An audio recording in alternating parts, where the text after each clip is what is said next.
Kestabilan negara tidak bergantung kepada satu pandangan semata tetapi terbina dengan kemampuan mengurus perbezaan, kata Adun Usukan Saleh Said Keruak.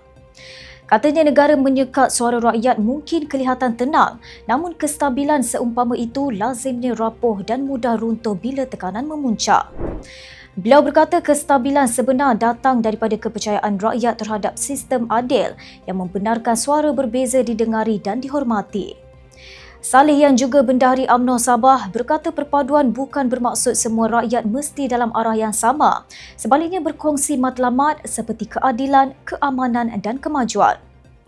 Beliau turut menekankan asas kepada kestabilan jangka panjang ialah kebebasan bersuara, undang-undang yang adil dan sikap bertanggungjawab dalam kalangan semua pihak. Katanya seperti peribahasa Melayu, buluh seikat lebih kuat daripada sebatang.